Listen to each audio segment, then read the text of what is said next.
Bon, hier, au cours d'une discussion avec une ancienne patiente, elle me dit « Ghislaine, t'es une romantique ». Elle m'a lâché ça comme si elle me disait la pire des injures. Et on parlait de quoi? D'écologie, parce qu'elle venait me dire une bonne nouvelle. Le président, dans son grand discours, a fait preuve d'écologie. Et comment?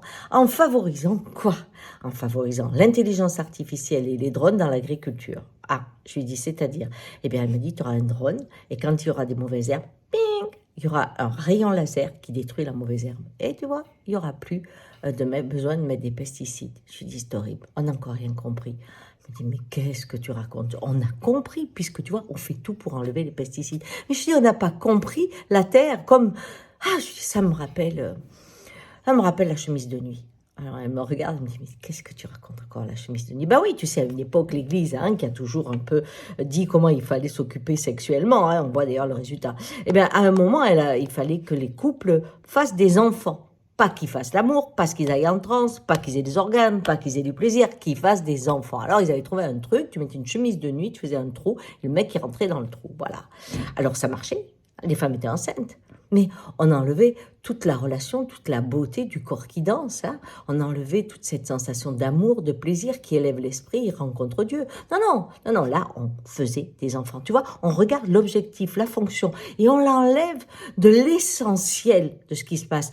Quand tu penses au ventre des femmes à cette époque-là, pense à la terre. On fait exactement la même chose. On va aller avec une intelligence qui va dire, on va mettre tant d'eau, on va mettre tant de trucs, tant de trucs, tant de trucs, et on va recréer un schéma fonctionnel. C'est-à-dire que de plus en plus, c'est l'objet qui est le lien, la fonction qui est privilégiée et pas la magie de la vie. Alors qu'on connaît, je veux dire, aujourd'hui on a la permaculture, on a la biodynamie, on a l'agrodynamie, on a plein de choses qui montrent l'inverse, qui montrent que labourer devient non-sens. Toutes ces choses-là que l'on a appris, que l'on connaît grâce à notre science et nos connaissances affectives avec le vivant, eh bien tout ça, ça passe à la trappe et on revient à un schéma. Tu sais, bientôt, eh ben, quand tu vas avoir des manifestations, tu auras un drone avec un petit rayon laser, et puis alors celui qui aura la sale tronche, eh ben, clac, on lui mettra un coup de rayon laser. Tu crois pas? Parce qu'il criera trop fort, celui-là.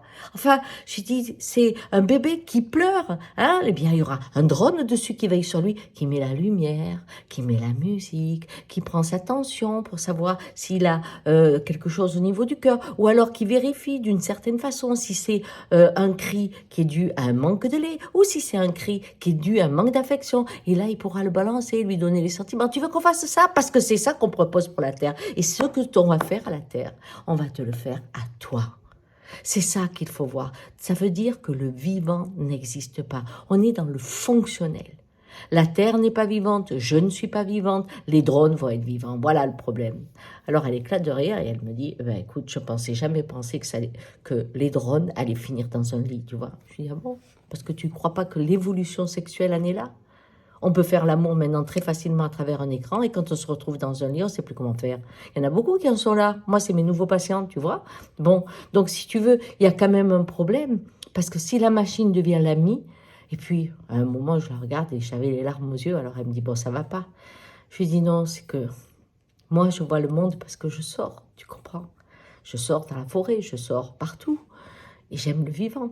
Mais si on continue à penser la survie avec l'objet, évidemment que la génération qui vivra ça, elle ne saura pas ce que c'est que sortir. Et ça ne lui manquera pas, parce qu'elle aura oublié que le vivant et nous, ça ne fait qu'un.